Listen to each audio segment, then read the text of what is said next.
What was the damn question? I got caught up all in there. I just left, honey. I was coming out as a person of color for you. Oh, that, yeah. Hey. BlackManWhiteBaby is a dear friend of mine and an incredible visual artist who tackles racial inequality with their arts. Today I brought BlackManWhiteBaby to talk about their coming out story while on helium. Yeah, I can take it all. Oh shit. Is it working? I know this sounds like me 3 months on T, so I can't really. 3 months on T and 3 seconds on Y. I can't. Okay, what do you identify as? I identify as gay. Yes, gay. When was your coming out process and experience? I didn't really have a coming out. I just kind of graduated into myself because I always dressed like the way I wanted to dress. And then I realized I was different. So like, I don't think I ever actually came out until like therapy. And then the therapist was, I was having some issues. And the therapist was like, tell me your trauma, yeah, please. Really. And the therapist was like, did you tell your mother you're gay? And I was like, how the f does that matter? So, you know, I realized I was struggling to actually tell her that I was gay. So maybe it was more about when did I accept myself as being gay. It was probably not till I was like in my 20s. Like later on in late 20s. I went through similar waves too when I was a teenager, where I was, sneaking out of the house and going to Rocky Horror Picture Show, viewings, and I was doing these things, and I was like, I don't need to come out because I know it's not gonna go well for me. I can just like be myself, but not like tell everyone about myself, and then I'll keep my sanity, right? That's how it works, right? So I think for you, I'm curious. Like I feel like you needed to say it, like you needed to state it, whereas. I had the luxury of being able to live it. And I think that the reason I never came out because I grew up at a time where like, you had all these 80s bands coming in. So all the men were wearing makeup and they were, you had Boy George. I mean, he was like our idol. Mine was more of a internal like trauma that I was dealing with versus the external. It's different now. Yeah. It's really different. You didn't really ask me, did you? Well, I'm telling you. Yeah. So how do you feel coming out as a person of color? It was really tough coming out as an African-American male in the African-American community, because I will say it, but we tend to be very homophobic, and a man needs to be a man, a woman needs to be a woman, and a man is the head of the house. And that's the way it is. So me growing up, if I put my hands on my hips, I was told to take my hands off my hips. What was the damn question? I got caught up all in there. I just left, honey. I was coming out as a person of color for you. Oh, that, yeah. So it was rough. I'd have to say on that end it was rough. I have a brother, an older brother. He's black too. And they were raising us to be strong black men, so that we can take care of ourselves. Because, the thing is, it's not safe out there for us, And so I had, basically had to decide, which is harder, coming out as a black guy, or just coming out in general. But I think with the black community, for me, it was tough. Yeah. Because we're also very grounded in spirituality. Actually, no, we're grounded in religion. I was baptized by a television evangelist.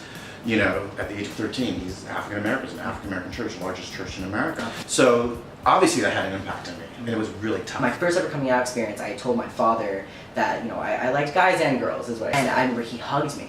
And he's like, he goes, I'll always love you. And I'm like, this is great, but didn't expect that.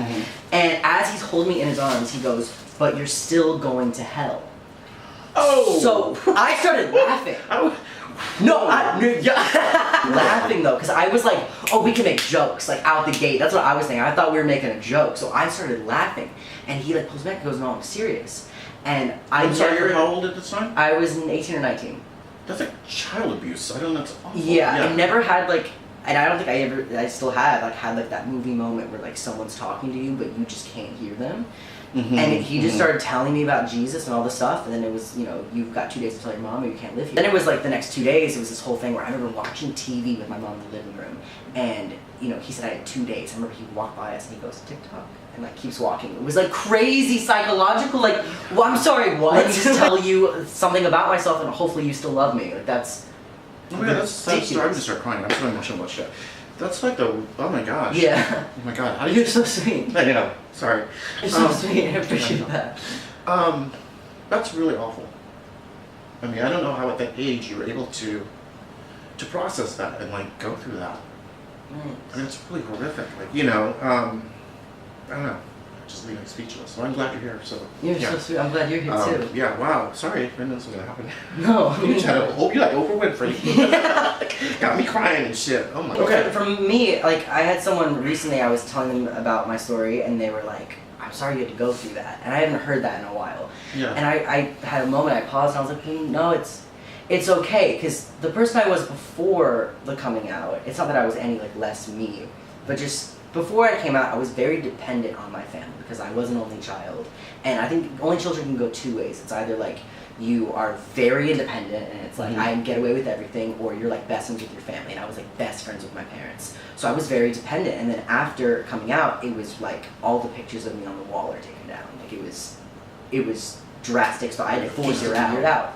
Yeah. And that's how I got here today without Inhaling that. helium. Yeah, yes. Yes. Luckily, Okay. you did very well. Thank you. The trauma and the trials that you've gone through, how do you think that's made you grow as a person? Oh wow, that's a good question, because I think right now the totality, like all of me, I'm the sum of all those things that happen in my life, and I think I'm right now at an age where I can actually process it and not fall apart like I just did with Yoshia. So you see how I'm so close to that, like just a feeling of rejection and trying to cope at such a young age, and I don't understand that we're not equipped for that shit. You know, we're not equipped for that shit. But I think it's made me a very strong person. I think in terms of like, I don't settle for things. Like I know what I want, I get what I want, I try to get, I mean I don't hurt people in the process, but because I just feel like I've always had to do it on my own anyways, because the world wasn't accepting of me as a gay person, as a black man. What would you say today to kids that are watching this video? So what I would say to young people, I guess, today, there's no right way, there's no wrong way, there's just like your way, and I think you have to believe that. You know, because there's always going to be adversity. There's always, no matter, you know, if you follow the rules, there's still going to be adversity. Like there's still going to be a problem. Someone's not going to, you know, like what you're doing or like how you look or anything like that. Do you, who you are, organically, instinctually. You know, it may be rough right now, and it may feel like, shit, I'm going to start crying. Yeah, it may be really rough, but it all works out in the end. Just get up the next day. You know, it's really important. Just get up the next day and just do you. And be as colorful as you can. Yeah, that's really important. God. Define your art. What is BlackManWhiteBaby to the people that don't know? Nina Simone said that it is the duty of the artist to reflect the times. So part of what I do I think is my duty as an artist is to reflect the times. You know, BlackManWhiteBaby, it is autobiographical. Every image there is about me. And fortunately, you know, people connect with it. And which means that we're all, you know, we're more alike than different. And we have very similar experiences, if not the same. Did you ever have like that turning point in your life where the light bulb moment came off and it really clicked and you're like, this is me and I can be me? Like I always felt like I was right and everybody else was fucked up. I honestly, in all honesty, I felt that way. Like I remember wearing like crazy shit. Like I actually wore skirts at like, you know, 16, 17 years old. No way. Yes, and it was because they looked really good, you know what I mean? And I know my poor parents, you know, they would take me to you know, family gatherings and stuff like that, and they didn't say a word. They were really wonderful people. They didn't say a word. I know it was painful for them, but they were gonna let you be you. They did, yeah. I think that made it easier. So there was a sense of, but again, if they didn't, I would fight anyway. So what was your relationship like with gender growing up? When I was growing up, I had a character, and her name was Raven. And she would appear when my parents would leave. And Raven would go in the closet and wear my mother's clothes and her wigs. Black women wear wigs. She would dress like my mother. My mother's really beautiful, and I just thought she was the most beautiful thing in the world. Like I love when she would take me to school. She's like, that kid's gonna come. Raven kind of helped me navigate through life. And every now and then, I think a lot of Raven is in my work. Because you see, I go between masculine and feminine energies, and I don't think about it. I don't plan it out. It's just it's born that way. You know, so I don't think about it. And I think that's my relationship in general in life and living. You know, obviously we're all masculine and feminine. We're all that. Like we're all that. And we need to, and I wish more people would embrace that. Because I think it makes you whole. I think it makes us whole. That's the way we're supposed to be. It is unnatural. To make people stay one way is unnatural. Yeah, and as you know, as someone of trans experience, you know, going through it like a physical and like, you know, a mental and emotional, like, and spiritual really transition, you know, to male, it was, you know, for a bit I was stuck in this pocket of, I guess you could call it toxic masculinity, where it's I'm pushing away so much, and any little thing, it's like, well, it can't be painful, it can't be this. Are just human. Absolutely. And everything just is what it is, and just do what you want to do, wear it nowhere, and just be content in that, and define it the way you see fit. The moment I'm stepped out of the house, I'm judged, and as we all are. But I think I feel it a lot. Now actually, I know it's going to sound really stupid, but I wear shades now a lot if I go to the supermarket. Like sunglasses? Yeah, because honestly, because I don't, it's not people complimenting, going, oh my God, you have so many muscles. It's how they speak to me. It's how they treat me. They treat me like I'm this big gay. No, I'm just kidding. Like a big macho Like a man. big macho, yeah. Yeah. And you know what? I'm not a big macho man. I'm not. You're so tender. You know, I'm tiny. You're so I'm Raven. Yeah. And it kind of, you know, it disrespects Raven. It disrespects who I am as the totality of who I am as a person. And it's hard for me to deal with sometimes because sometimes I don't want to fucking high five you. You know? I love that. I see you in the juice section. I was like, yeah, fuck you, you know, get away from me. Yeah. Give me a hug, you know what I mean? Yeah. And it's just like, it depends on what I'm feeling, but I understand the world can't change based on how I feel that day. At the same time, I think the world can change to understand that it's not what you necessarily think it is or what you've been trained to believe that it is. You know, I hate when people, you know, refer to me as man or this or that. I am a man. I identify as male. I love my male body. But that's for me.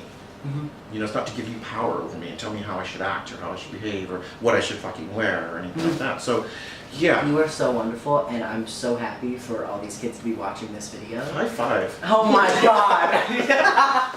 Hello, it's a future Rainbow Miles popping in saying that we actually have a sponsor for this video. And hopefully it's something that will help you guys out with your coming out process. It's called BetterHelp, and it's a super easy way to start seeing a therapist. It's funny how a lot of people don't know that you can see a therapist that specializes in sexuality and gender identity and or expression. I found out about BetterHelp about 7 months ago, so I was looking for a new gender therapist. The cool thing about BetterHelp, which is super less intimidating, you can get signed up with a therapist that you literally just text or call them or Skype or like whatever. You don't have to get a therapist that's just face-to-face. It's also one of the most affordable therapist programs that I've ever seen. Gender therapy is something that sincerely saved me. BetterHelp actually has teen-specific and LGBTQ+ specific therapists. If you want to check it out and just do a little trial, see what's up, click the link in my description box. And that's the thesis. So you have an interactive art show I do. coming up. Yes. The BlackManWhiteBaby Yes. has a GoFundMe that's up and popping right now. Basically what I'm doing is I'm taking my art, it's called American Traditions, I'm taking my art and I'm basically bringing it to life with a lot of live installations based on American traditions, things that we find to be traditionally American, like racism, you know, things like that. And it's interactive in the sense that when you come in, you will be interacting with some of the characters from my work. They will be full drag and in full character. When it's right there in front of you, you can actually touch it. It makes you think differently about it because it becomes real. It's not just like an old, you know, vintage photograph from the 20s of some white guy in blackface. You know, it's actually a real thing that really happened and it really affected people in their lives and it's still affecting us today, whether we choose to admit it or not. So that's what the show really is kind of like embracing, you know, the change that's happening now, the change that still needs to happen, the changes that have happened. It's really, I want it to be more than about being black or white. I want it to be about our relationships with each other, period, on, you know, whether it has to do with sexuality or whatever. So. And when is this happening? It's October 20th. I'm so happy. Thank you so much for coming on my channel. Yeah, thank you. I need to I hug love you. you. Thank you so much. That's all we had to say today. Goodbye. We could sing a duet. Okay, let's do it. What's the song? Has good manners, and that's what matters. Nothing I can say, a total eclipse of the heart.